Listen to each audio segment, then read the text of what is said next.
go that way. I'll let you go. back office slash shared services. Okay. And whether that's the foundation. Well, it's not the foundation. Ken Evans will jump all over you. Who else is going to be on this? Hey, Mark. Thank you for being here. Absolutely. Absolutely. I'm excited. Eric Snyder with Hey there, Tampa Justin Bay. Davis. Hey, Justin, how you doing? Great to meet you. One of the startup bus. Another. It's like I've been watching you guys from afar.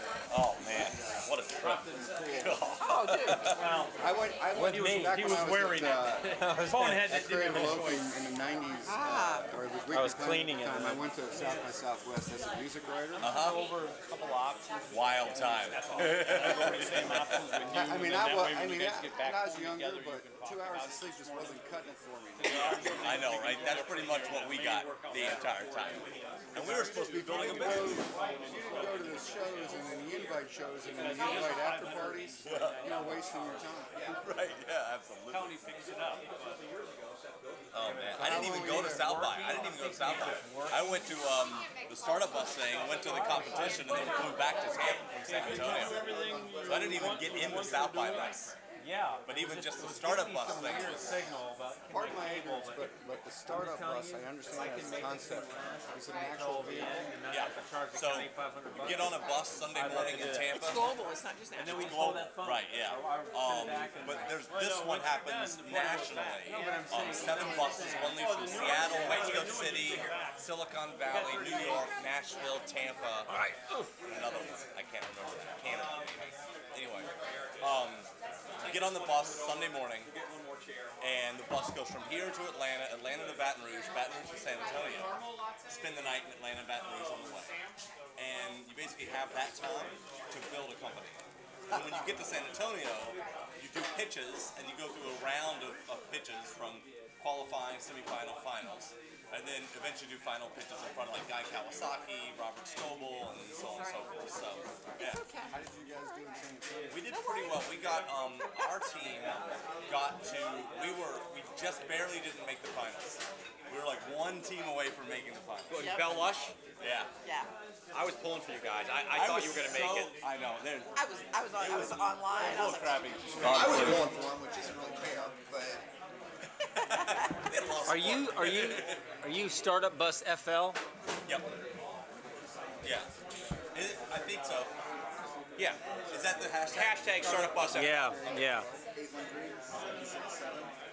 Awesome. 767.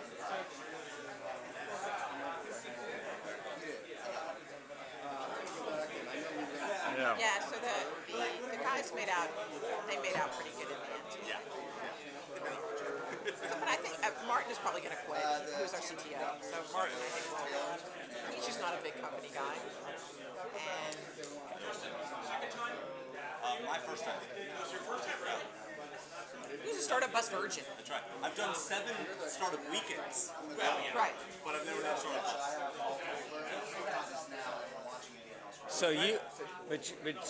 These are the Startup Bus guys. These are the guys that actually do the bus, and you went along with them. I was a participant. What type of work? What were you? What was your What were you?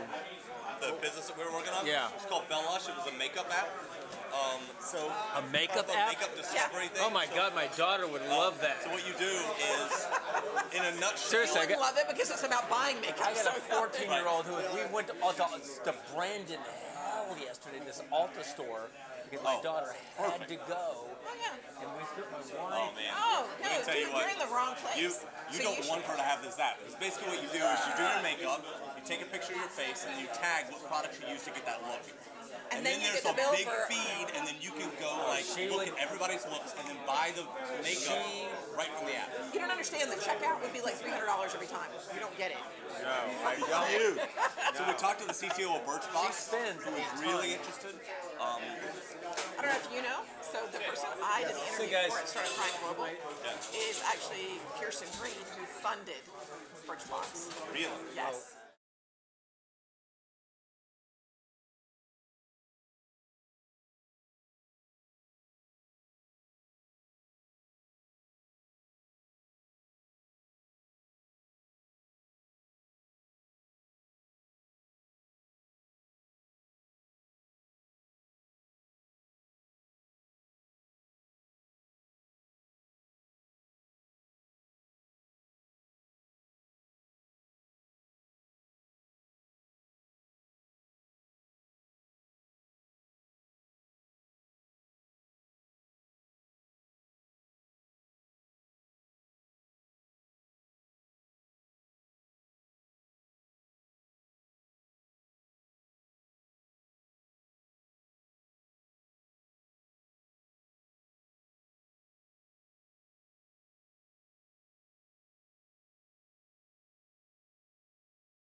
Tell me when we're live.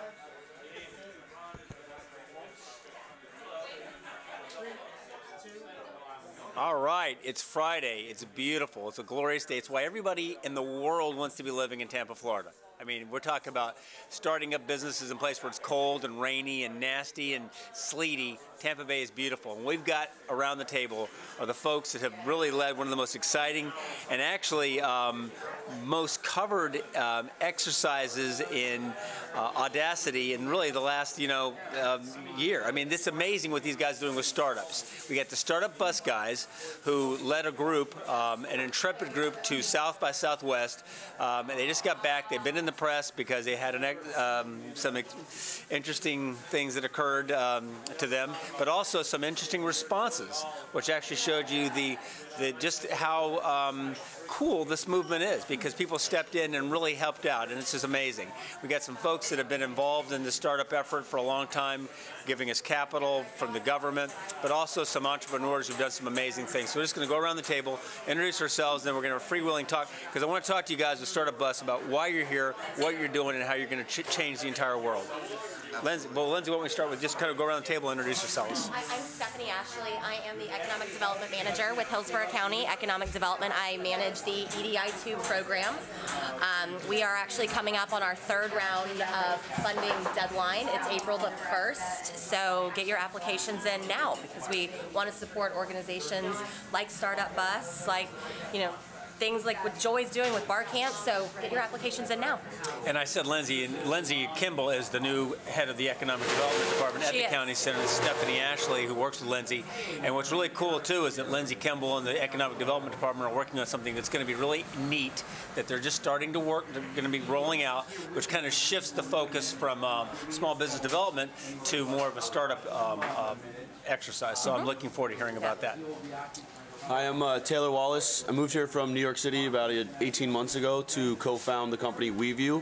We're a social app that crowdsources pictures and videos from events and helps people turn them into movies on their phone. And this year I was the conductor of the Florida Startup Bus, so I was responsible for writing the grant that Stephanie was so kind to help us secure. And I kind of spearheaded the charge from Tampa this year out to Austin. Awesome. My name is Mitch Neff. I'm the Global Director of Startup Bus, and I am the ringleader, keymaster, chief cat herder of all of these guys. And it's a pleasure to be here. Go ahead. Joy Randalls, serial entrepreneur. I do work with Technova Florida, which sponsors Ignite, Bar Camp, and Day of Events, of which Justin is going to be leading one of those later this month. And I have 2 startups myself. Perfect. And I'm Justin Davis, founder of a startup here called Drawer. We help people keep track of places they want to try, as well as share favorites with their friends. And I was one of the participants on the bus as well, leading one of the teams that competed on Twitter at JWD2A. Okay, Mitch, we were talking before we started about Startup Bus. First off, what is Startup Bus? Can you guys explain what it is? How it works? So Startup Bus is essentially a program that we're in our 5th year now.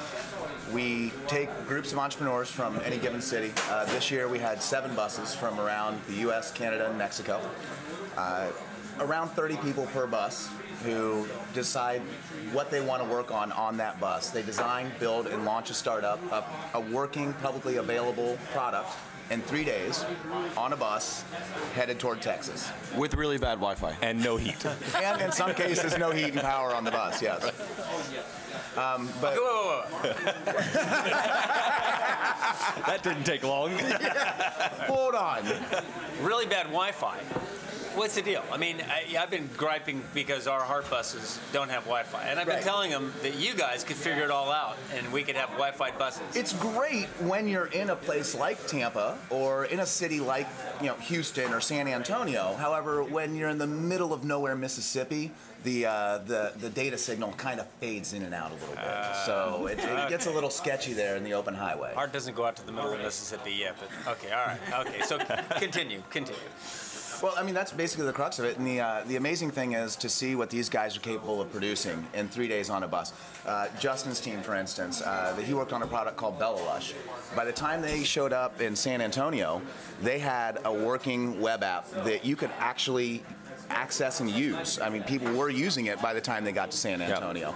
And it was a very complicated app, and I'll let him explain his a little bit more in depth, but I mean, everybody was had working products. There was the team from Mexico that had a Gmail encryption plugin that they built in 3 days. I've already downloaded that. Sorry. Yeah, it's available on the Play Store now. Yeah, you can get it in the Google Play Store. It's available now. I actually connected them with the guys that started Grind in Mexico City. They're going to feature them, so I was like, There was actually a couple. There was another one that came off the Mexico bus. There was one called Bridgeify, and it's called Bridgeify. Wi-Fi direct. Yeah, yes. and they essentially figured out how to turn an Android phone into a walkie-talkie over a peer-to-peer mesh network.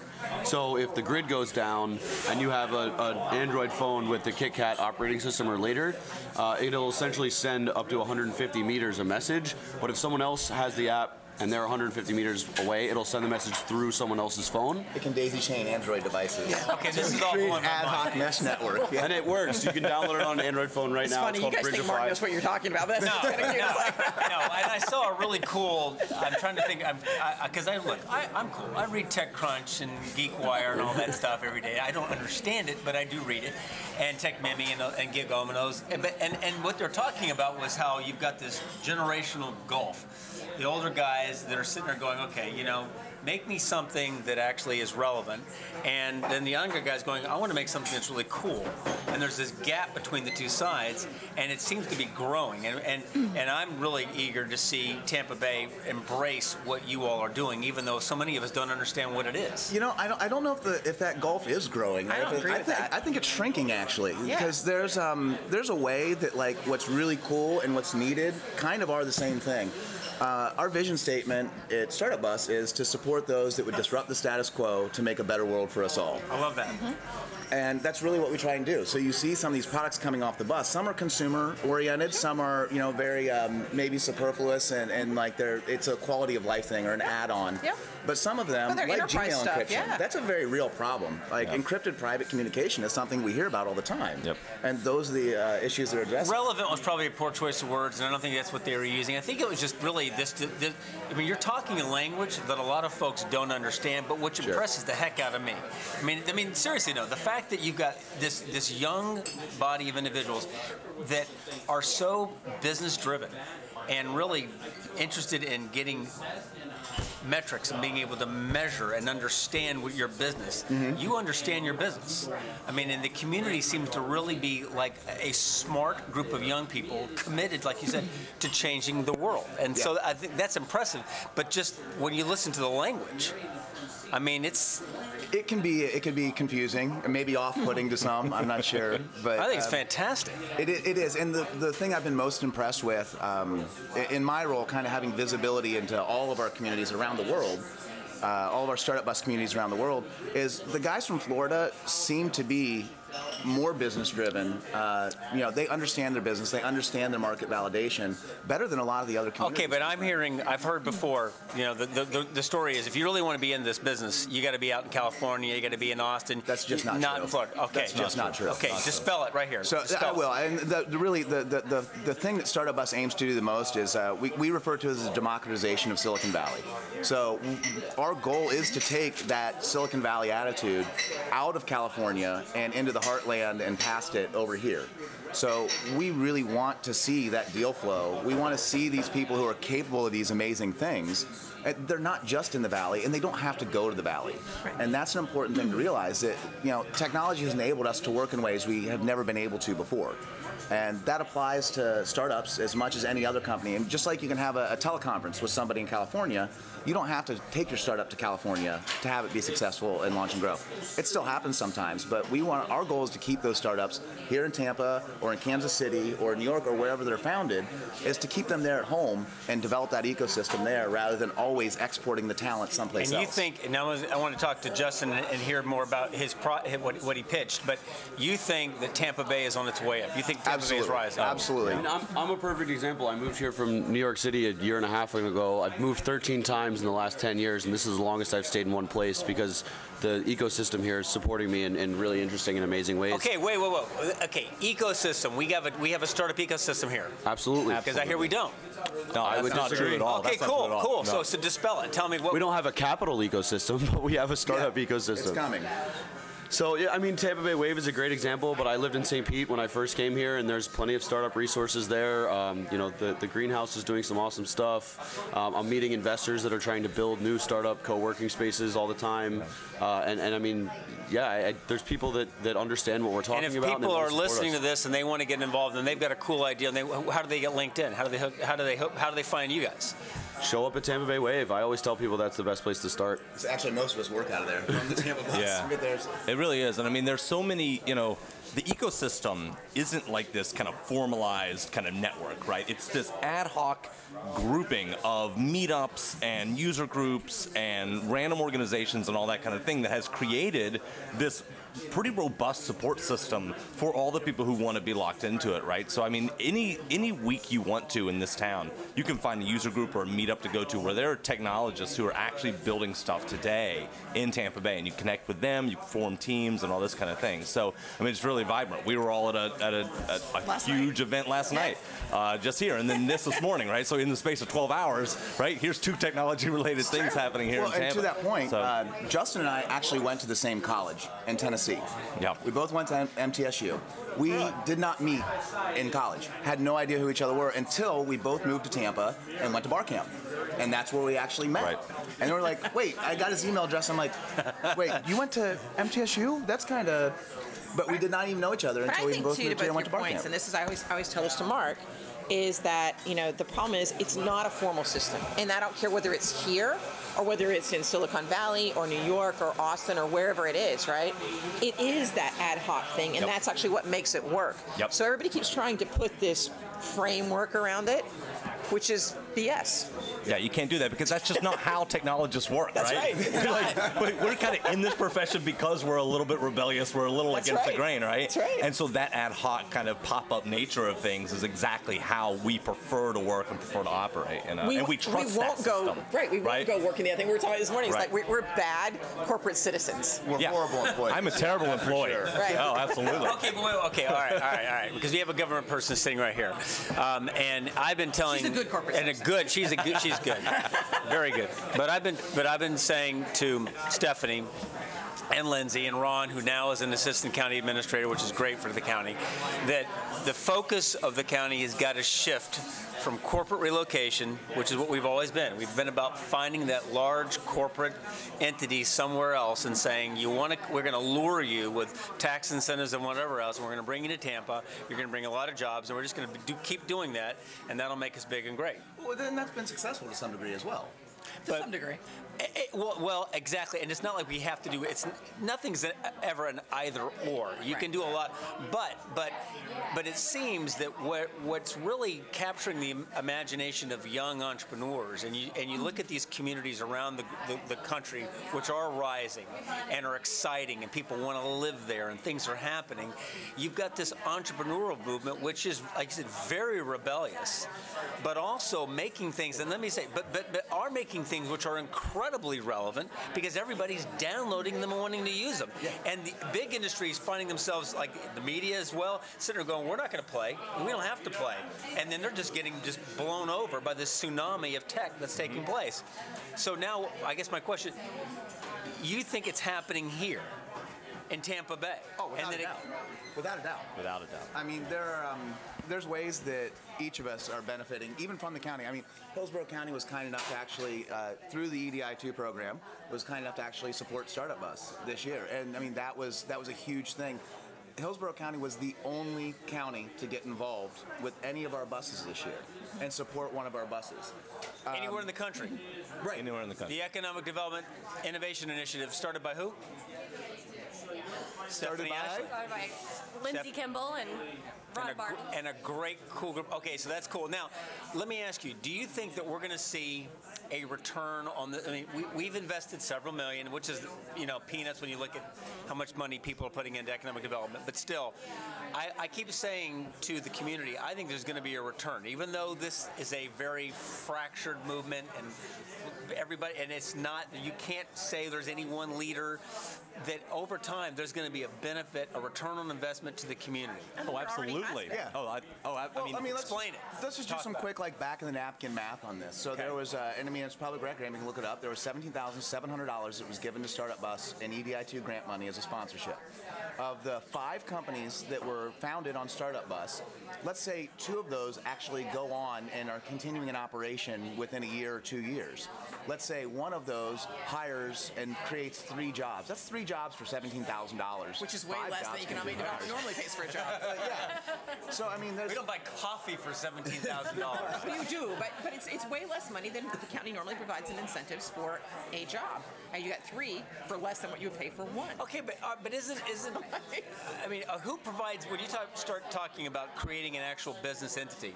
I mean, there's a lot of logistics that goes into taking a cool idea and then turning it into something where, I mean, you're actually paying your taxes and you're doing everything correct and you're not violating We actually do state pay taxes, by the way. Just But who's advising? Is that where the wave comes in? Who helps advise a young group of budding entrepreneurs who really? It's Taylor's job actually as a conductor. Yeah, part of the thing, well, you keep saying young, so I want to dispel something. You keep saying young. When you young look of around, mind, young of spirit. Right, but when you look around and you look at like the guys, people on the bus, and everything else, you can have people in their 20s, 30s, and 40s. When you look around this table and look at people, it's not just someone who's 21 years old. Sure. So, don't look at it that way. Right. But I think, and you guys should probably speak to this, I think a lot of it's ad hoc stuff. People have an idea and they call somebody, like I sent somebody to Justin the other day. I have people send people to me and they're like, I think you can help this person. I get multiple emails a week, multiple phone calls a week. I'm sure you do, right? And it's a matter of like finding the right person for you at that point in time, and they step in and they help you with something, and that's what the community does. They pull together and do that. Mitch and I were talking about this last night. That's the precise value proposition of Startup Bus in general. It's great to build these startups on a bus. It's awesome to take this like fun, crazy road trip and actually do this stuff. But the real value is the fact that with this last run, we just crossed 1,000 buspreneurs worldwide. So that's a network of 1,000 people who are crazy enough to get on a bus and do this kind of thing that everybody in that network now has access to. We kind of consider the event maybe a little bit of a hazing ritual to get into the community. Like, that's just how we look at it. The real value is in the community. It is in those ad hoc connections. It's in those. I can call Justin anytime and be like, hey man, I got this crazy idea. Rui from New York is going to work with it on us, and so is Pratik out in San Francisco, and we're going to make a go at this idea. You look at some of the companies that have gone on from Startup Bus. Instacart is a great example. That was 2 alumni who worked on something completely different, who went ahead to have this grocery delivery idea and took $8.5 million in funding to launch it in San Francisco. And that can happen here. That can happen anywhere. That's the power of the network that you get with these groups. Now, whether it's a bar camp, Startup Bus, or whatever it is, we just happen to heap on a little emotional and physical abuse that bonds our group together a little bit more. And I think that the technology scene, and I'm obviously biased because I'm part of it, right? But it's a very unique community. It's unlike any other professional community, I think, right? Because you don't see doctors and lawyers and these folks sort of doing meetups on Wednesday nights and telling each other all their secrets about how they do things and all this kind of thing, right? We're a very open, naturally supportive system, right? And it's a very unique culture within this industry. And I think that develops the mentorship and the leadership sort of just organically that way. So we don't have to say, how do I do a business plan? I'm going to go to SCORE and I'm going to learn how to do a business plan. Or oh man, I wish I'd gone to school and got an MBA so I would learn how to do this. We don't have to do that because we naturally have leaders that step up and go, oh, big deal. I sold a company 2 years ago. I can walk you right through Okay, well, this. that's been the secret sauce of Silicon Valley. They've got a density of individuals like that who understand and talk and meet and get together. But the sense always was, if you want to be part of that, you got to go there. What we're hearing is that this density is here, and it's growing here. Yeah. I mean, you got Joy Randall's here, sitting right here at the table. If you need money. Why do you always send people to me for money? She's ruthless, so she will grind you into. Hey. People are in here ruthless. We had that conversation last night. I'm not. No, it's like. I think something that especially young people don't know about Tampa is we do have these handful of really big legacy tech companies like TriBridge and Tech Data and how about like Pilgrim Software and TradeX and those guys? So guys who actually built real product, right? I'm not dinging like Tech Data and stuff, but Tech Data is a distribution company. Yeah. But if you look at guys like TradeX and what they did, right? Wikipedia was launched here. Wufoo was launched here. Pilgrim Software is still here. I mean, they're big companies that have hired hundreds of people and made millions of dollars. And we never talk about that. Which is a shame. It is. Like, we don't do a very good job We're of terrible talking advocates in our nationally country. about the story that's happening. But whose in job is today. that? Because I mean, I've been saying to to the EDI2 folks, I want us to be doing that. I want us to help promote and at least, give some air, some oxygen to these companies. I mean, the companies are very successful. It's not like they need us, the government, to. But it's also part of telling the story of those people who've done things here, right? Even if they've sold companies and kind of gone on, right? And I think that is the job of, economic development to some point. But it's also, our job as well.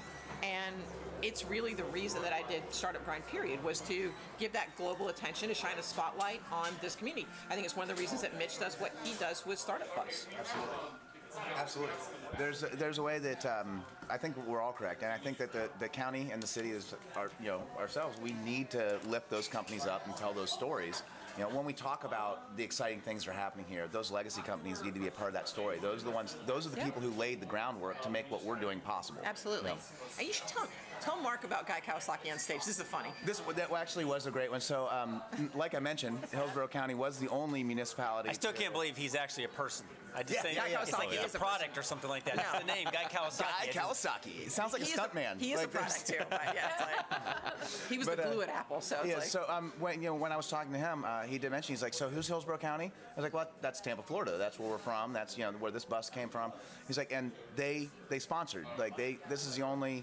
He thought it was amazing. He's like, so why aren't other cities and counties doing this? I was like, wow, that's a good question. I really don't know. Apparently, this is one way that we're actually getting out ahead of the curve. Right. Is to get the city, to get the county involved in these startups at an early stage to help out kids who are in college in their 30s and are in their 40s that are looking for a change, that get involved in these programs. If we support those people with those programs, and somebody like Guy Kawasaki even noticed that, and that's an important piece. And hopefully he'll go back to Silicon Valley, right? And he'll tell people, and they'll ask say, them why they're "Can you not." believe this? Right. Hillsborough County, Tampa, Florida sponsored the Startup Bus, right? And so that's going to now start the message, hopefully, that there is stuff going on in Tampa, right? And that's coming from the word of the mouth of Guy Kawasaki, right? Which is a big thing. Which in tech is almost gospel. Pretty much. Yeah. Really? Yeah. Pretty much. Yeah. Well, I mean, He was Apple's first chief product evangelist. I've read his bio and I've heard the name. It's like he's like this mythical figure. He's not a mythical figure. I got to He work doesn't for live Guy on a mountain Kawasaki. somewhere. He's not a enough, mythical I don't figure. have to, He might. I don't know. I have to climb a tall mountain and brave I guess rams and other animals. You've never read a Guy Kawasaki book? You should try that. That'll be fun. The Art of the Start is where you should. Art of the Start. That's the one. Yeah. Well, I mean, what was cool though is that we had people from the tech community coming to this coffee because we were doing this coffee and talking about all sorts of things, and politics and business and other things. And the tech community kept coming and saying, "Hey, look, we're a real story." And then they came to one of our workshops. Really, basically broke into the workshop and said, "You guys are focusing on the wrong thing. You're focusing on these large corporate relocations. Here we are." And, they were very loud, boisterous, but knowledgeable, and said, we think you should be supporting us. And I would say, to the credit of our county administrator and staff and others, they listened. They actually turned to the tech community, because I was out there saying, great, here's what we'll do. We're going to put together a fund, and we'll start funding small tech startups. We'll create our own accelerator. And what I got from the community was, no, don't do that. Don't do that. And, but I would say, to the credit of government, we listened. We can be hard-headed and dense, but we listened, and we said, you know what, you tell us, and we'll build what you think will work. And we've been trying to kind of take those steps. And so I would say, to the credit, again, of Stephanie and everyone else, we really have a responsive government that is trying to assist and make it happen here. Which is almost unheard of, any place else. I know there are several... You got to help us tell our story. Yeah, we can do that. Yeah. But there's I'm sure there are several other, municipalities around the country who are trying to do the same thing. But we haven't heard of them, and I haven't seen anybody else doing quite what Steph and her team are doing. And I think that's a huge, huge, huge first step in raising that flag and saying, no, this is why we're different here. Tampa has a long and storied history of being a little bit rebellious and a little bit different. I like that. And I think that this is another way that we can do that. We're a pirate town. Well, yeah, we're a pirate fishing village. We celebrate the anniversary of a mythical pirate invading the bay every year. That's... You got to help us, because here's the thing. This is what's so frustrating me about Tampa. The perception has always been, back office business, boring. You come here, you retire. You know, when you come here when you're done, right? And then you play golf somewhere. You know, you hike up your black socks to your knees and you get out there and you swing. You know, and it's not Tampa. Tampa is a cool, absolutely. But and so much though it seems of the success of certain places is an attitude, and maybe we just haven't had the attitude, but I think we're starting to get it. I think we're earning it. I don't think it's just starting to come out. I think so too. I think a lot of it, and I don't know what the answer is, right? I'm not exactly sure what the silver bullet is. I think it's probably fairly complicated, right? But we need more people just being very proud to live here, right? Because it's an amazing city. So I moved from Nashville, right? Nashville's been in the press a lot lately. It's a very hip and up-and-coming place. Because compared to Austin, Nashville's very cool. But I would never move back to Nashville because I think Tampa's way cooler than Nashville, right? I would never live anywhere else than Tampa because I think it's the best city in the world, but that's a whole other thing. You know, the thing about it is we have a whole lot of really great things happening here that we don't get credit for. The tech scene, nobody really talks about. Unrelated, but the craft beer scene here is probably one of the best in the country, and we get no national coverage other than Cigar City, which gets a lot of credit, right? But other than 28 microbreweries or something like that in the Tampa Bay area, right? That's a big cultural and quality of life thing that we don't talk about really well on the national stage, and we should, because it's a big startups don't thing, have to be tech oriented. No, not at all. You can start up with beer. You can start up with We had there's technology associated with beer. There's absolutely technology. we had a startup talk at with Redner over there at Cigar City. It was phenomenal. Yeah. And look how much they've grown in the last 5 years. I mean, they went from this little tiny couple of tanks in the back of a warehouse to now they have that whole strip of warehouses, these huge brewing systems. Just bought another one. It's like I mean, they're becoming a national brand. They are. Yeah, and maybe we need to bring more people here. Maybe we need to do more events that bring people to Tampa, and we show them around and say, hey, look at how amazing our city is, right? Well, I don't want to start a riot, but we've talked about this issue of of Gasparilla and how Gasparilla some sort of interactive event or some because now people want to have their own South by Southwest. In fact, I was even reading some subtle digs at South by Southwest, like it's no longer cool. Now it's kind of like structured and formatted. And does that mean that someone else is going to pop up and be the next South by Southwest? You mean like One Spark in Jacksonville? Like One Spark in Jacksonville. Would be a good place to start with. There you go. Perfect example. You mean like that? Look what happened with One Spark. So I mean, they expected 10,000 people last year, and 60 showed up or something crazy. I mean, it was 130. It's 150,000 people this year. It's insane. 150,000 people for a crowdfunding festival. It's incredible. But this means that this is real. I mean, they expect it to be bigger this year. So it's money, it's jobs, it's a lifestyle. Absolutely. It really is. I read, because of Startup Monkey and Ken Evans, who's one of my favorite. I got a lot of folks who are just out there always keeping us informed. But he had me read, Brad Feld's book, Startup Community. And when I started looking at this kind of revolution that's taking place, it seems like it really truly is a movement that is occurring all over the world. I mean, it is. And I think that one of the drivers of that is that we don't have that sense of security that, I'm 36, and even people who are my age don't have that sense that we could just go to college, get a job, get a pension, and retire, and everything's good, because that doesn't exist anymore. Right. If we want a secure future, we have to make it for ourselves. And I think that's a common thread in the whole community. Okay, well, 2 minutes, but I do want you to answer this just like a segue question.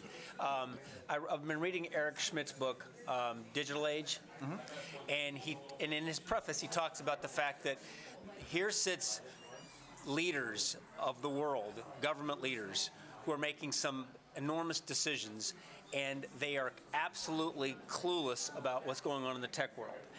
It's probably true at the local level. It's true at the state level. Is there anything that the tech community can offer or provide in the way of making our government more responsive? I know that Mike Merrill, our county administrator, is creating an Office of Innovation. He's got the little box. He hasn't assigned the individual. He hasn't written out the mission statement. You get a minute. What can we do? What do you think, Kelly? I don't know a whole lot about government, but I know a lot about tech, and it's things like launching the new healthcare website and the cost of that, and what it costs to build Facebook by comparison, kind of blow my mind. That's a great point. One of the Taylor. largest networks on the planet was built for, like roughly $10 million to get it off the ground, and they, I think, spent hundreds of millions on this healthcare site that never worked. Million. Right, it doesn't work. So Zach Galifianakis. 455, I think. The guy that built the Zoom designed healthcare. So I think just allowing people to get out of their own way and That's supporting it. people instead of trying to get in front of them and say, this is how we're going to do it, saying, no, you know how to do it, and we want to help you, in that capacity rather than saying you have to go Why in not this take direction. a risk? If you're going to create an office of innovation, why not take a risk? So give that person, whoever you put in there, right? Pick an entrepreneur, put that person in there, give them a budget, and get out of the way. So give them some things you want to have accomplished. Let them run with it, because if government tries to control it, it won't work. Well, here's what we're going to do. We're going to bring our county administrator and his team here. And I want you all to be here. And just like the last time when the community talked to the county and said, hey, look, we think you need to create this, what became EDI2. I think this Office of Innovation, which our County Administrator Mike Merrill is very serious about creating, I think he'd love to hear that, because what we want to do is be not just offbeat. We truly do want to create something that's successful and different. And there's an opportunity there. So at a future date, because we're at 30 minutes now, at a future date, we're going to bring Mike back. I want you all to come back. And then we're going to talk about what that office might look like and how maybe we can make government relevant. Because I think it really is truly entirely irrelevant. When I talk to students, they tell me they hate government. And that's a shame, because some of the smartest people that well, I include, you're 36, but you're young. You all are young. I mean, but the fact is that we've got this young, burgeoning community of brilliant people who are making a difference. Got to capitalize. And here sits government, way over here, which could be, I think, so much more relevant if we could figure out a way to get you all tied in. Absolutely. I will totally be here for that. That would be an amazing opportunity. Anybody got any great things to say before we close? How do we find you? How do we find Startup Bus? Yeah. How do we find you? So you can find us easily at startupbus.com. It's the easiest way to do it. So we have lots of resources available there, lots of video from our last trip. You can see the results of the game that we play every year when we're on the road. But startupbus.com, here locally in town, come stop by the Wave. Most of us work out of there. I have an office, a Startup Bus office out of there. Taylor has an office there for his startup. Justin's startup is based out of there. My startup is based out of there. If you want to find more out about Justin, how do we find more about you? You can get me on Twitter at JWD2A. Probably the best way to get into that. I have a startup called Drawer at getdrawer.com, as well as madeiralabs.com. If we want to know more about Startup Grind and Joy, and I tell you, one of the most knowledgeable individuals in the startup world sits right to my left. How do we find you? Well, if you want to know more about Startup Grind, just my email is joy@startupgrind.com, right? Or my Twitter handle is @joy_Randalls. If we want to know more about EDI2, if someone has an idea for a startup bus of some sort and they want to get some information, Stephanie, what do they do? Either contact me at ashleysT@hillsboroughcounty.org or visit hillsboroughcounty.com/EDI2. And if we want to know more about how all these things work, and the guy who's making these things move, which is this man sitting right back here, Ken Evans. Ken, come over here. How do we find out? How do we reach you? How do people who are interested in the startup movement find you? And do you have anything to add? No. I mean, it's been a great conversation. I'm so happy that you guys had a memorable experience this year. But really, you did Tampa proud, and the Tampa Bay, and really the Central Florida region on tech community. We didn't get to talk about that. So, I'm just happy to see this. This is why EDI2 was created. There are a lot of these events. They may or may not go on without the help. But with the help, they get better and bigger every single year. So I'm just happy. You can find me at startupmonkey.com, at startupmonkey on Twitter. But really, if you just Google tech in Tampa, you're going to find all of us. And that's the important thing. There's no one front door. Any one of us can cross-refer to find the right resources and get that just-in-time help that you need for a startup, for an event, for whatever you're trying to do to help grow the community. And I would also like to add a huge thank you. If anybody's followed the stories of what went on with Startup Bus this year, a huge thank you goes out to Microsoft Windows and Airbnb, who helped get us back on the road after some bad things happened. And I think it's important to add that in there. They also did a lot to support us this year. Man, All right, We're on the map. we're on the map. We're on the map, and we're rising. You're going to hear more about us. Come back to Buddy Brew every Friday. We're here every Friday. It's an amazing community, and in a month we want you to be here. We're going to do a 2-hour special. It's going to be fantastic. They're blowing out this building. It's going to be bigger, better. They're going to have some great food, great coffee, and a great opportunity for you to start your business. See you next week.